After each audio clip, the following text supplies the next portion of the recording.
Hello and welcome to Art and the Third Reich, an Adfas lecture for Adfas Bowral. I'd like to thank Kirsty Graham and the rest of the Adfas Bowral community for having me. Unfortunately, I can't be there right now, but hopefully you will learn something from this online lecture.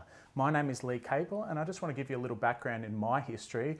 I was a graduate of UTS with a Bachelor of Communications, and then I spent 6 years working in some of the most prestigious fine art auction rooms in Australia, including Sotheby's, Menzies and Moss Green as an art valuer and photographer. Now I'm Director of Belle Epoque Fine Art in Potts Point in Sydney, and we specialise in collecting historical artworks from all throughout history, including these works behind me, which are relevant today to today's topic, and I'll be utilising them in this lecture. Now, this lecture will be on quite a sensitive topic, so hopefully you're well aware that we'll be discussing some very sensitive material. So, let's begin. I'd like to start the lecture talking about the Academy of Fine Arts in Vienna, which it was a school established in 1692 and is currently the oldest art academy in Central Europe. Now, originally the school was established as a painting, sculpture, architecture and printmaking school, and it encompassed students from all over Europe, except for women who were not accepted until 1920.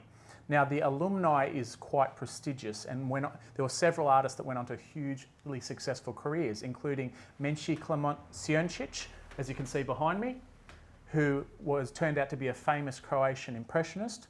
Then there was Franz Messerschmidt, who was an Austrian sculptor who was famous for creating his emotionally dramatic sculpture busts of faces, and obviously Egon Schiele, who was a very famous Austrian painter, as I will discuss later. Now, the first person I would like to discuss in terms of the Academy of Fine Art in Vienna was a man named Christian Griepenkerl. Now, Christian Griepenkerl you may not have heard of, but he was a painter himself. He was a romantic painter and a mythological painter. He used to paint scenes from history, but also in a very academic way, and using religion as well.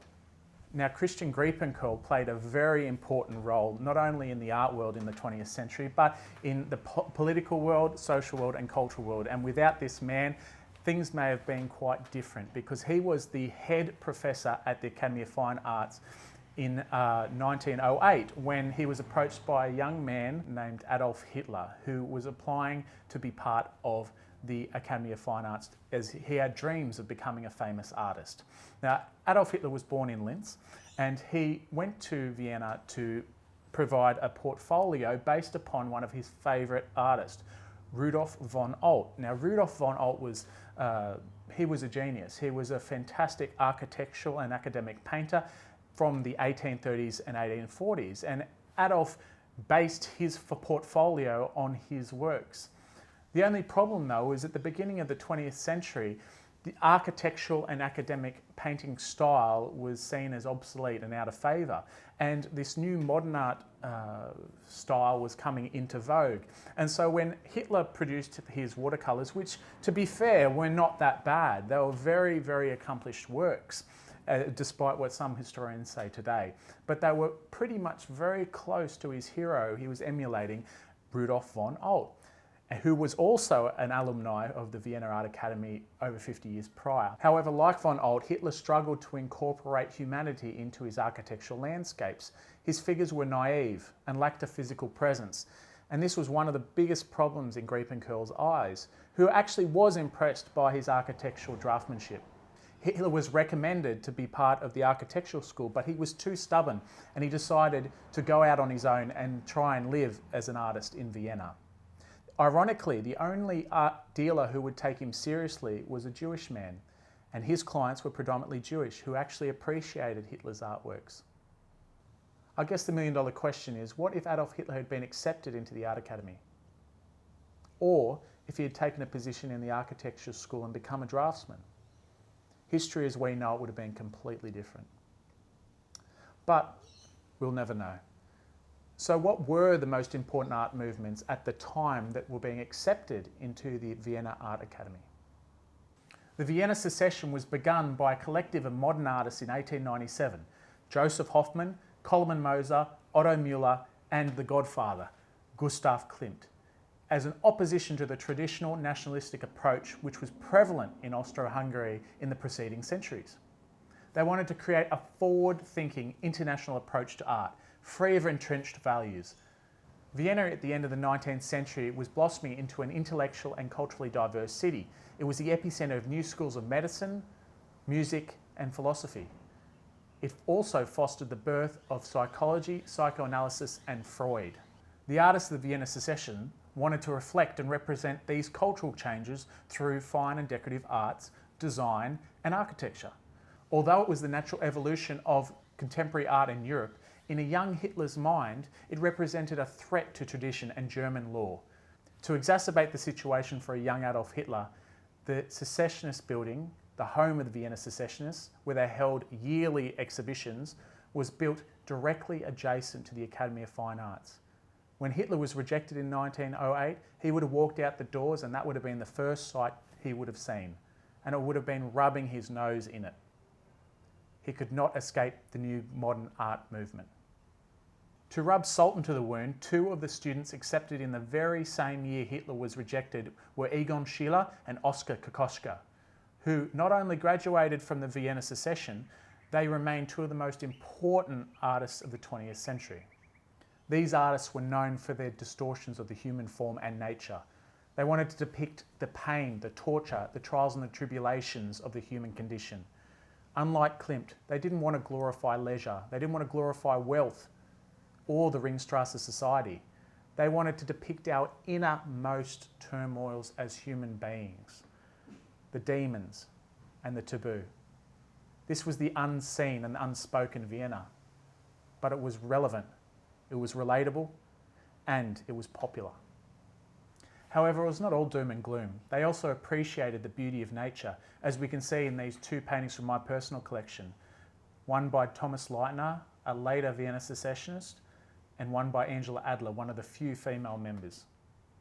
Reminiscent of Klimt's landscapes, these two works reveal a vibrant and serene perspective of the Austrian landscape, in contrast to the darkness of the city.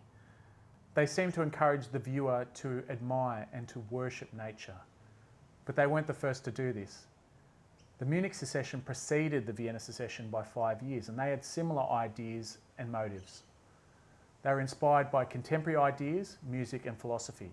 Mythology was important, but they also wanted to highlight complex domestic relationships and hierarchies, and religion. Here, another couple of works from my personal collection, one by Max Slevold, who was a very famous Munich secessionist, and Theodor Bowral, who was a fresco painter predominantly. As you can see, references to religion and to music. Inspired by the Munich secession and the Vienna secession, the Berlin secession was perhaps the largest of all three, and it was established in 1898. It recruited some of the most important 19th century and 20th century German artists, but also international artists, including Edvard Munch, Max Liebermann, and Lovis Corinth. They all had previous successes in symbolism, impressionism, and social realism. As you can see from these two works from my personal collection, the one on the left by Max Liebermann, the first leader of the Berlin Secessionists.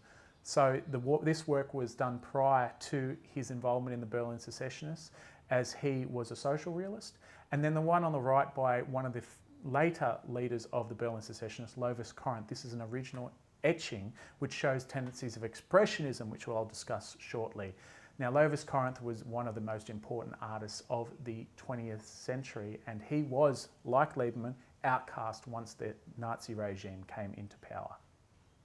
Now, the biggest shake-up at the beginning of the 20th century in modern art was the establishment of two groups, one called Die BRUCKE, which started out of Dresden, and one called Der Blaue Reiter, which started out of Munich. Now, these two groups were known as the German Expressionists, and they both had different contingents. Die BRUCKE was mainly German, Der Blaue Reiter was predominantly international contingent, and they all followed a similar philosophy.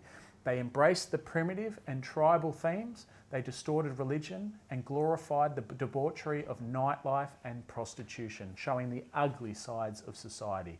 Expressionists abandoned nature and sought to express emotional experience, often centering their art around inner turmoil, just like the Vienna Secessionists. They were interested in portraying their reaction to society, the alienation from society, and their struggles to establish a personal identity. Now, Die Brücke, which translates to the bridge, they were inspired by the past and the present, and they wanted to bridge the past and the present by using old methods of printmaking, especially those incorporated by Albrecht Dürer, who was a legendary printmaker in Germany, and they wanted to utilize it in a modern way. The group also developed a common style based upon vivid colour, emotional tension, violent imagery, and the influence of primitivism.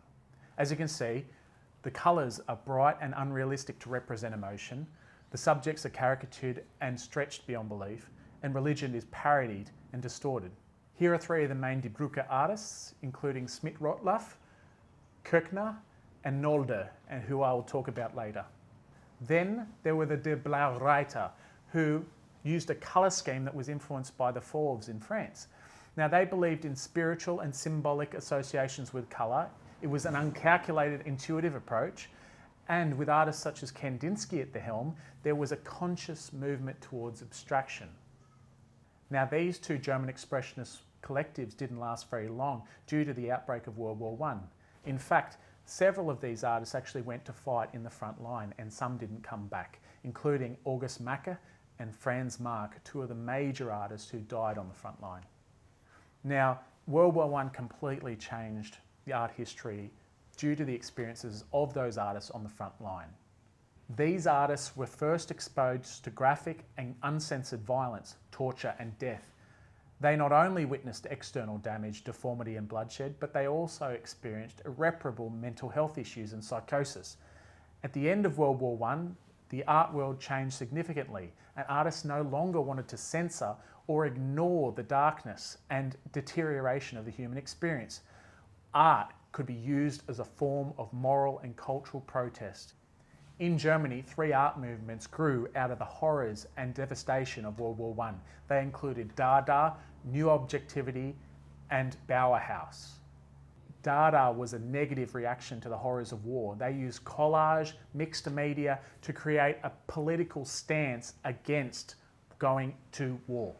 They wanted to influence politics as a form of moral and cultural protest. Then there was New Objectivity, or Neue Sachlichkeit, which used realism and caricature to overemphasize the ugliness and the graphic nature of war on the returned soldiers. They used artistic license to externally depict an inner turmoil. Then there was the Bauhaus, which was a school based in Dessau, which became famous for their design and architecture students, but also graphic designers. They were famous for producing artworks based on geometry. The school was closed down by its own leadership under pressure from the Nazi regime, having been painted as a centre for communist intellectualism.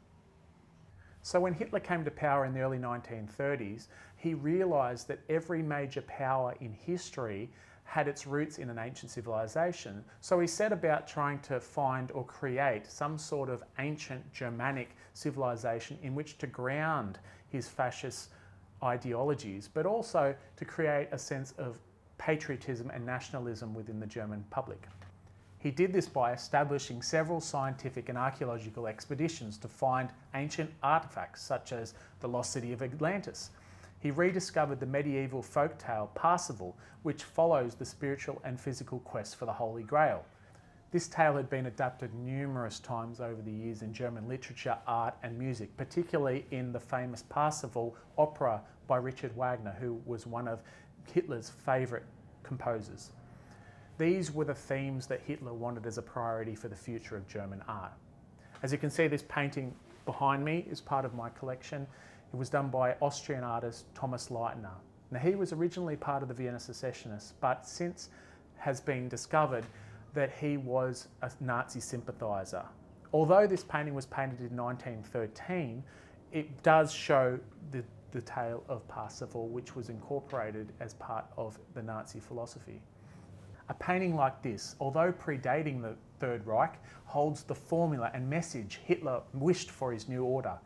I can see strong influence of early German Romanticism and mythology, like this famous early 19th century painting by Caspar David Friedrich, one of Hitler's favourite artists, highlighting Nazi rhetoric. Ironically, this painting by Thomas Leitner behind me was originally purchased by a gentleman named Moritz Silberstein, a Jewish businessman who was killed by the Nazis in Auschwitz. His wife brought his collection to Australia after the war, and it is now part of our collection. Adolf Hitler also enjoyed classical art, like that produced in ancient Rome and ancient Greece. He enjoyed mythology and music, and none can be better seen than in this painting behind me by German artist Friedrich August von Kaulbach, who was one of Adolf Hitler's favourite artists. Here we see the ancient Roman god Orpheus playing his harp. Hitler loved this type of art. In fact, in the Third Reich Chancellery Dining Hall hung a huge work entitled The Triumph of Music by Kaulbach, which Hitler requested to face during every meal as it inspired him so much.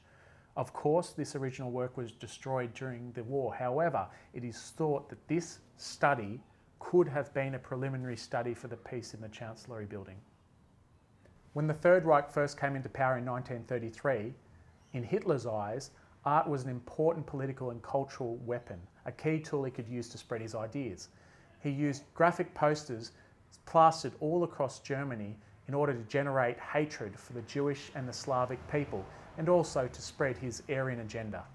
Ironically, in order to reach the widest possible audience, Hitler enlisted the help of modern artists, the very artists he despised, to design these posters. He felt Germany would not react to outdated traditional posters based upon his favourite art. Hitler believed that these new art movements were linked to outsiders, outcasts and the mentally ill.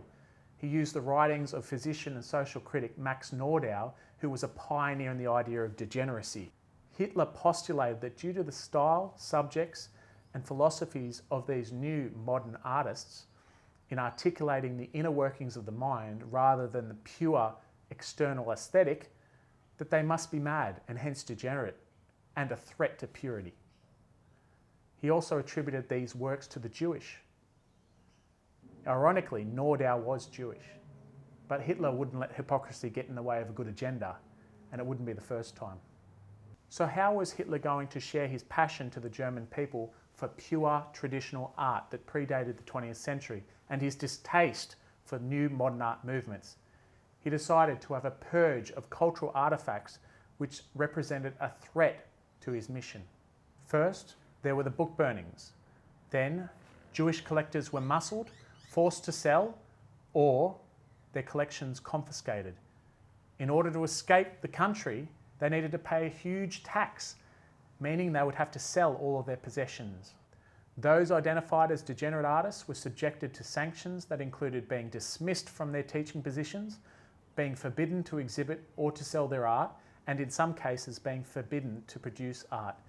This included the Academy of Fine Arts in Vienna, where professors and teachers of Jewish ancestry were stripped of their positions.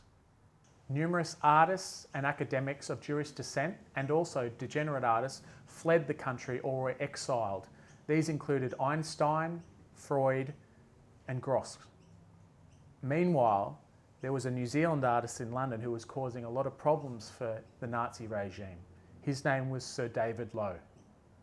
Sir David Lowe was a political cartoonist for the Evening Standard in London. He was famous for his satire and poking fun at Hitler and the Nazi regime. Here are some of his most famous Nazi-related political cartoons. They salute with both hands now. Why don't they like us, Heinrich? The scum of the earth, I believe? The bloody assassin of the workers, I presume? Hitler hated David Lowe so much for poking fun at him that he put him in his little black book, known as the Sonderfahndungsliste, GB, which was a document of 104 pages with 2,820 names of politicians, artists, entertainers, and satirists who would be captured and executed once the Nazis invaded England. Now, this is an original ink drawing by Sir David Lowe. It is incredibly rare. It was published in the Bulletin magazine in 1917, and it signifies the entrance of the Americans into World War I, which ultimately ended the First World War. Now, although it doesn't have any relevance to the Third Reich, it is an incredibly important artifact in terms of war art, but also a precursor of what he got up to during World War II and the trouble that he gave the Third Reich. In 1937, with the help of his favourite artist, Adolf Ziegler, Hitler put on the Great Exhibition of German Art at Haus der Kunst in Munich. The goal was to represent specific National Socialism and race that supported conservative, Nazi and Aryan aesthetic, taste and philosophy, in order to give direction to the German people. It was the representation of the perfect beauty of a race steeled in battle and sport, inspired not by antiquity or classicism, but by the pulsing life of our present-day events. Now, there were about 15,000 submissions to the art exhibition, of which 900 were exhibited. These exhibition pieces were produced by German artists only, approved by the Nazi government. This exhibition was very successful and was held 6 times between 1937 and 1942, with an average of 400,000 to 900,000 visitors each year. Hitler saw Greek and Roman art as uncontaminated by Jewish influences, and modern art was seen as aesthetic violence by the Jews against the German spirit. As you can see in these life-size bronzes, the nude body was idealized and sacred. Unlike modern art, Hitler believed that this was pure art, healthy art, with classical beauty. At the same time, Hitler and Ziegler organised a second show called ENTARTETE Kunst, or Degenerate Art, at the Institute of Archaeology in Munich, directly across the road.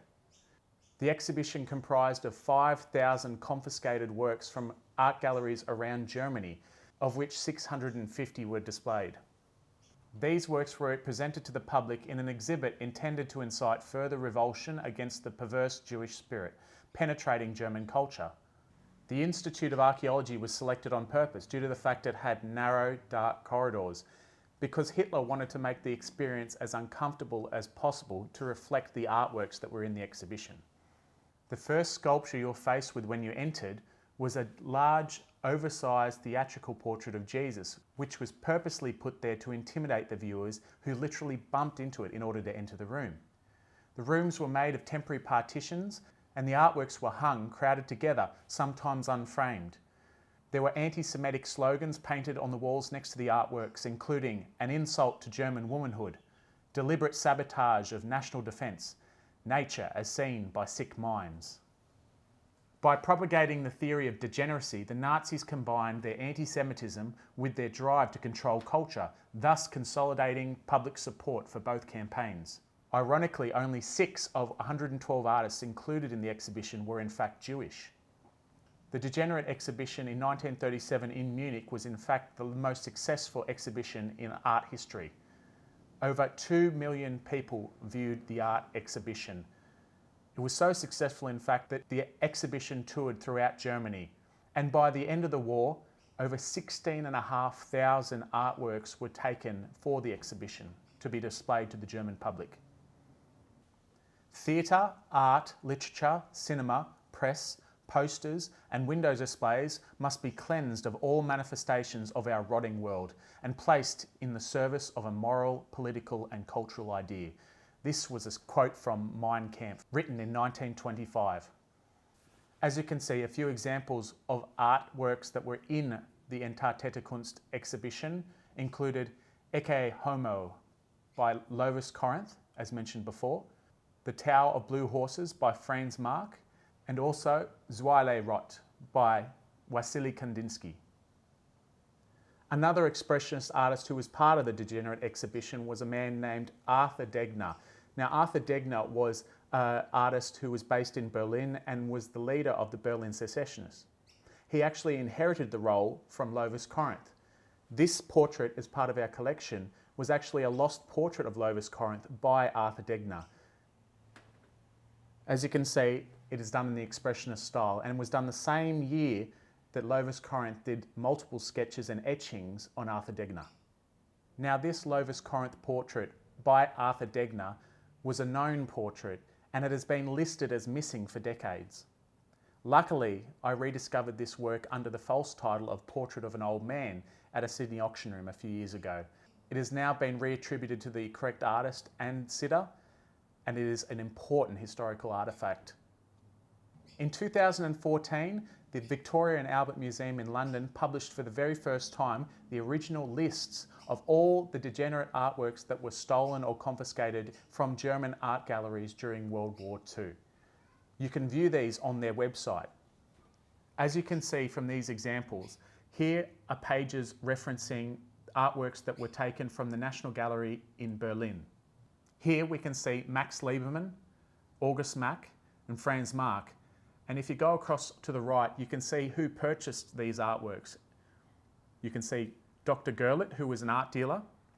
You can also see Hermann Goering, who was Hitler's right-hand man and also a rabid art collector. What you can also see in the right-hand columns is how much money was paid for each of the artworks. Here you can see Zweierlei Rot by Wassily Kandinsky, mentioned before, which was purchased for 200 francs by Dr. Gerlit. What you can also see in the second last column is the letter X, which represents that these particular artworks were destroyed following the Entartete Kunst exhibitions. Now, Nolde was a fascinating character because not only was he an expressionist and a degenerate artist, but he was also one of the original members of the Nazi Party. Once World War II began, the Nazi Party turned their back on him, and during the original purge of 5,000 artworks, over a fifth of those artworks confiscated were by Nolde. And as you can see from this listing presented in the VIENNA Museum, most of his artworks were destroyed. Now, Nolde was also banned from being an artist for the rest of his life. However, this did not stop him. He went into exile and only painted watercolours due to the fact that Gestapo raids might uncover oil paintings. See, watercolours didn't have a cent. So he was able to paint for the rest of his life, but he was heartbroken to have been backstabbed by his own party. Now, Nolde's works were not the only artworks that were destroyed during the purge. Over 4,000 artworks by some of the most important 20th century international artists were also destroyed, including those by Picasso, Dali and Miro in a big burning in Paris. Hitler was successful with his degenerate art exhibition with villainising these degenerate artists and modern art movements. So he turned his focus to a new project, a project that's called the Führermuseum in his hometown of Linz. Now, this project began in 1925 during the writing of his manifesto, Mein Kampf. The project was to revolutionise his small hometown to be the capital of the Third Reich. Hitler himself was the chief designer in the project and mapped out the desired layout of the city. This scale model was built not only for the planned Führermuseum, but for the whole city of Linz. Hitler would spend hours upon hours staring at the model alone, in silence, in his headquarters. It is recorded that numerous officers thought it was unusual that a leader would spend so much time with a model, entertaining his dream city. He loved this model so much that near the end of the war, when Hitler and his closest aides and associates retreated to the Führer bunker, he organised for the model to be brought with him. His final days would be spent engrossed in the model as his dream fizzled away. Even in his last will and testament, the project was still a priority. The paintings in the collection that I bought over the years I never intended for private purposes, but for the establishment of a gallery in my hometown of Linz on the Danube. Now, that was Adolf Hitler's last will and testament in 1945. But back in 1937, the Führermuseum was only in its infancy. In order to make the museum a benchmark for cultural achievement, he set about finding and confiscating the greatest artworks in the world. To achieve this, he set about creating a task force for the Führermuseum, which was made up of decorated art historians, curators and officers. In Germany, there was Dr. Hans Posse and Hermann Voss of the Sonderauftrag Linz. In France, there was Alfred Rosenberg, who was stationed at the Jeu de Paume in Paris as part of the ERR Paris. And in Poland, there was the notorious Kajetan Mulman, who was Goering's agent, and he was responsible for bringing back notable works from Poland. Not only did they target museums and institutions, they also targeted private collections and Jewish art dealers. If private collectors refused to sell their collections to the Nazis at a fraction of their value, they would be confiscated and they would be interred in a concentration camp. Many gave up their collections for their lives. Degenerate artworks were not destroyed if they had any monetary value. They were sold off to raise money for the regime. All these agents were used to find the best artworks in Europe to the detriment of numerous Jewish art dealers, including Maurice Rothschild, Paul Rosenberg and George Wildenstein. Now, at the beginning of the war, with the Nazis closing in, Rothschild, Rosenberg and Wildenstein fled the country. Rothschild went to Scotland and Rosenberg and Wildenstein went to America, leaving behind their collections which were confiscated by the Nazis. German dealers reaped the benefits of desperate Jewish people who were forced to flee without their collections, or they needed to pay a huge sum to negotiate free passage out of Germany. Dealers would negotiate to buy works at slash prices, which in turn they would sell to Nazi officers, museums, or collectors at exorbitant prices. It didn't matter so much for the Nazis that they were paying top dollar in some cases because they were using taxpayer money. Many German dealers became very rich to the detriment of Jewish dealers. The main dealers to reap the benefits of the war included Karl Haberstock, Maria Almas Dietrich, Julius Bollher, and Hildebrand Gerlit. So what were the most famous artworks that were looted during World War II? These included Leonardo da Vinci's Lady with an Ermine and Raphael's Portrait of a Young Man, which were both looted from an art gallery in Poland. There was also Michelangelo's Madonna of Bruges. Another artwork that we have in our collection to my left here is a large artwork, a gorgeous pastel of a gypsy woman by Mihai Amadeu, a Romanian artist. Now, when I first located this artwork, I bought it purely because I liked the aesthetic of it. Now, when I opened the back of the artwork up, there was a label in the bottom left-hand corner. The label on the back reads Muzeum Gornoslaski in Bytom, which is a museum that was based in southern Poland. It still exists today, and during World War II, the Nazis looted several works from this museum. When I first noticed this label, I believed that this possibly could have been a looted artwork from that particular museum. However, generally artworks of little monetary value were destroyed on site. So this pastel was most likely purchased originally from the museum by an immigrant who brought it to Australia legally. Other major artworks that were looted for the Linz gallery included Nefertiti, one of the most famous busts in history, The Adoration of Mystical Lamb by the Van Eyck brothers, and The Astronomer by Johann Vermeer. Now, The Astronomer was one of the most famous artworks in the world, and Goering himself requested that this artwork be stolen to be given as a gift to Hitler. Now, Goering wasn't an educated man, but he had a ravenous appetite for culture and art. He visited the Jeu de Paume regularly in Paris in order to pick out artworks that were looted that he would have for his own private house and collection. He became a competitor with Hitler in coveting the greatest artworks. In order to please the Führer, he would also gift stolen works to him, including this Vermeer. However, Goering also wanted a Vermeer for himself, and he found one in Amsterdam that was perfect for his collection. The title of the painting was The Supper of Emmaus, an early religious work by Vermeer. Or was it? After Germany was conquered in World War II and Goering's personal art collection was located on a train in Germany, they located the Vermeer. Once they looked at paperwork, they tracked the art sale back to a Dutch national known as Han Vermeer. Once they located Vermeer, they charged him with conspiring to sell national treasures to the Nazis. They held a trial, and during the trial there was a huge surprise. Vermeer screamed from the dock, "I was the one who painted this painting." Now, Vermeer was a little-known artist from Amsterdam who lived as a commercial artist.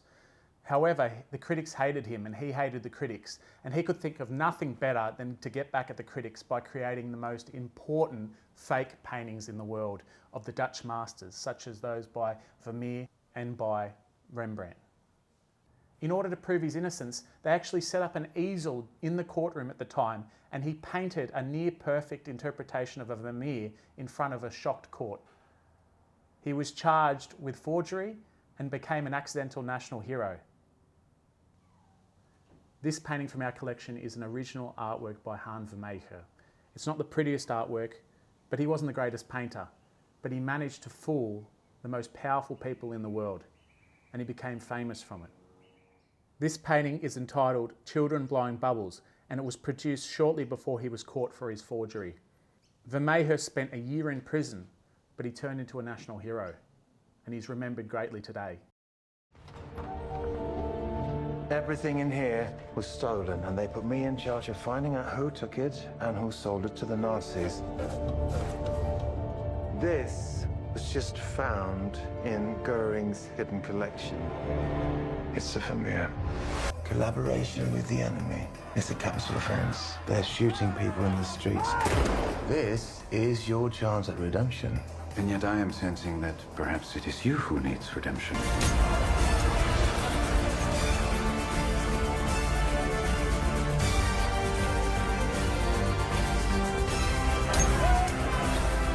do you care so much about this man?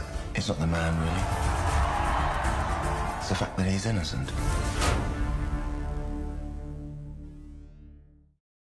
After the Russian troops stormed Berlin in April 1945, which was the catalyst of ending World War II and the reign of the Third Reich, what happened to all these missing and looted artworks?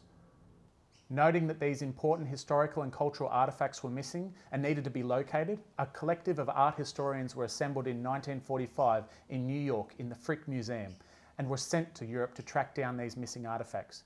It was led by George Stout and James Rorimer, and they were known as the Monuments Men. When they arrived in the Jeu de Paume in Paris, one of the holding and sorting facilities of the Nazi plunder, they encountered an unlikely hero, an unassuming French woman, Rose Valland. The thing about Rose was she was an unassuming person, but also someone who sort of faded into the background.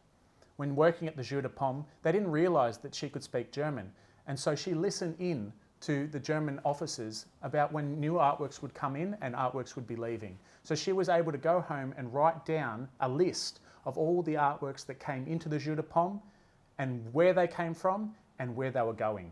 When she was approached by Stout and Rorimer, she was very hesitant to divulge such information as she trusted no one under the circumstances. Eventually, she entrusted Rorimer with the lists leading Monuments Men to the recovery of thousands of priceless artworks and artefacts. Due to the efforts of Rose Valland and the Monuments Men, we are able to enjoy the thousands of artworks that were missing and stolen and feared destroyed during the Nazi regime. Nazis have been stealing art out of Warsaw, Amsterdam, Paris. And to put a team together and try to protect what's left and find what's missing. Monuments, man. Signed by Roosevelt. We've been tasked with the finding and protecting of over 5 million pieces of stolen artwork. This is a model of his planned Führermuseum. It will be one of the biggest in the world. We need a lot of art to fill it. This is why Hitler didn't bomb Paris. Well, he bombed London. Yes, I know. But if you destroy their history, you destroy their achievements, then it's as if they never existed. That's what Hitler wants. That is exactly what we're fighting for.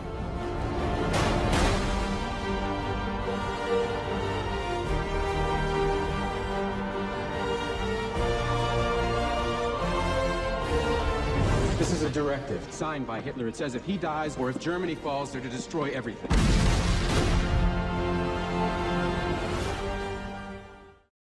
So where were these artefacts located? Thousands of artworks that were destined for the Linz Führermuseum were located in safe houses and bunkers all across Germany and Austria.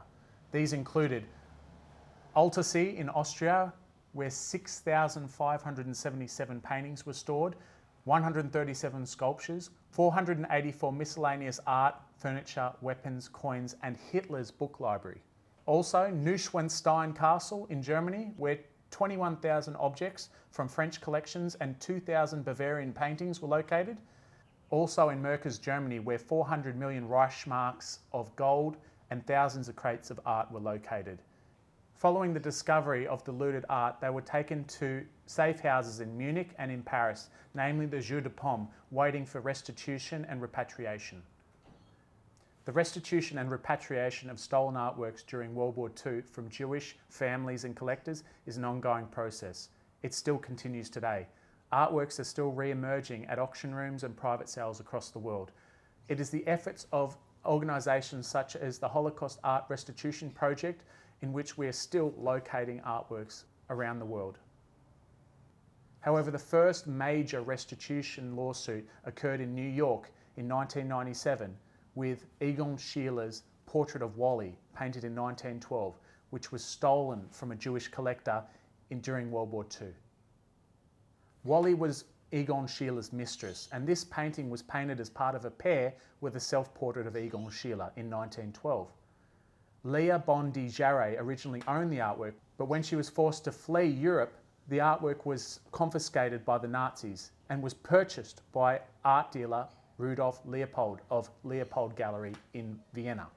When the portrait of Wally was exhibited in MoMA, New York City in 1997, the descendants of Jarre, who were based in America at the time, finally made a restitution claim against the stolen artwork. After a year of court cases, the Leopold Museum agreed to compensate the Jarre family to the tune of 19 million American dollars. Following this case, there were numerous high-profile lawsuits and restitution claims, most famously the iconic portrait of Adele Bloch-Bauer, painted by Gustav Klimt in 1907. The painting was commissioned by Ferdinand Bloch-Bauer, and it was stolen in 1941, where it was displayed in the Belvedere.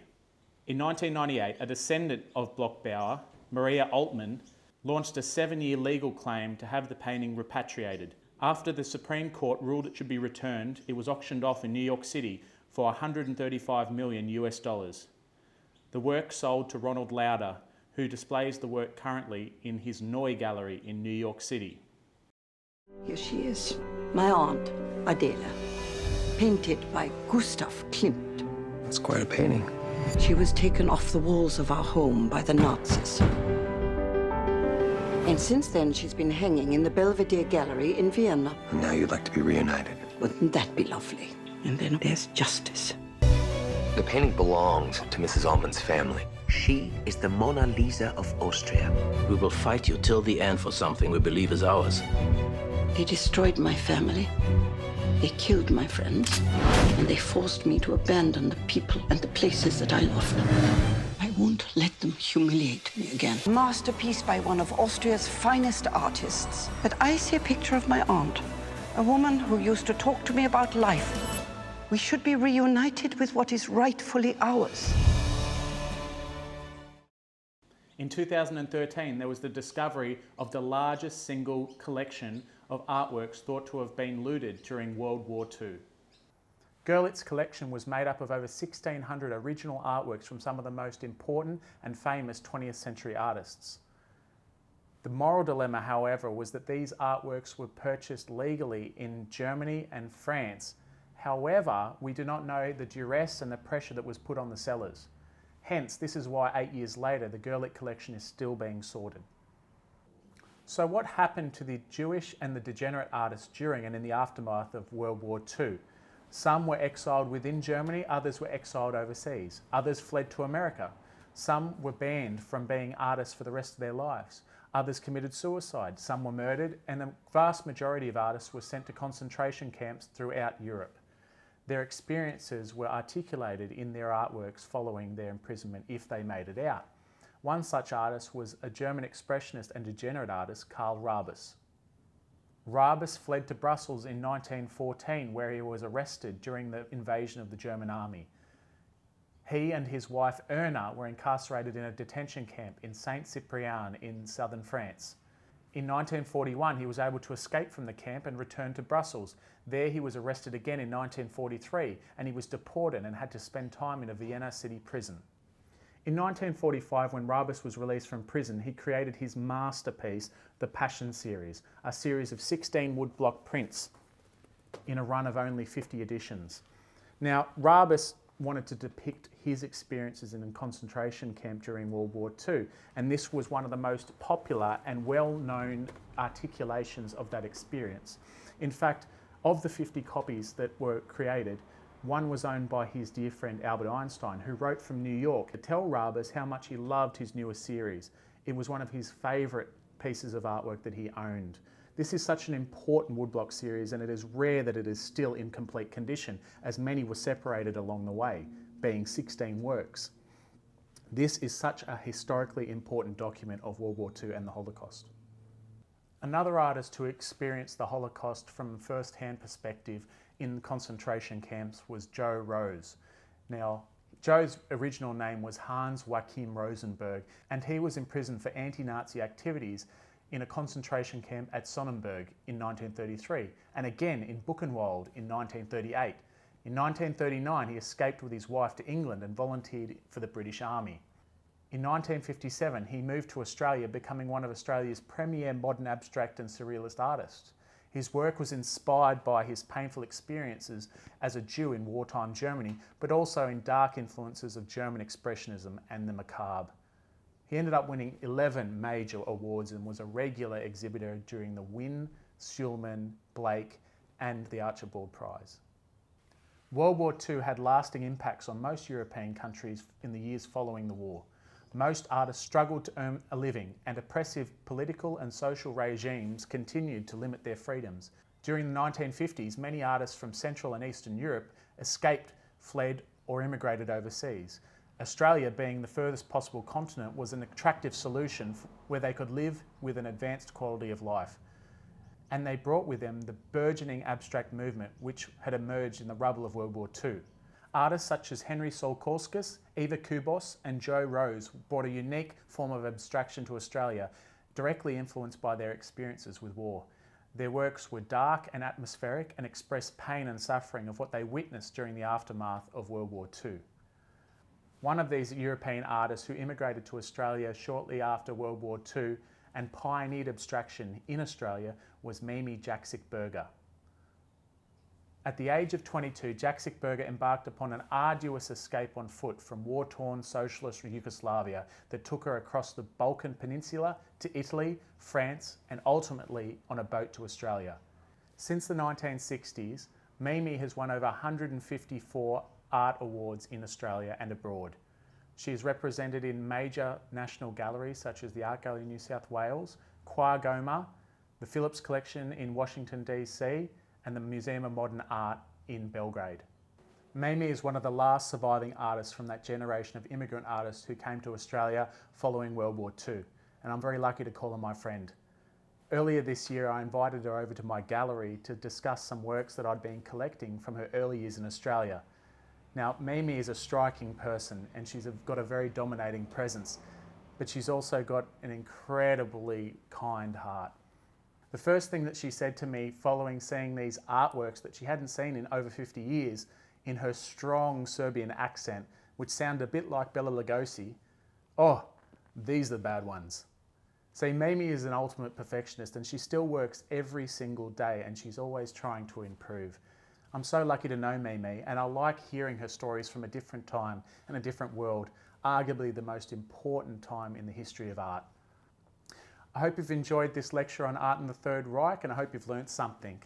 If you want to learn more about what I do or my gallery or learn some more stories about the history of art, feel free to log in to my website in the comments and I can send you some more information, or you can join our mailing list which will give you access to this magazine that I created earlier this year, Artquisition, which is about other interesting stories to do with my collection or art history.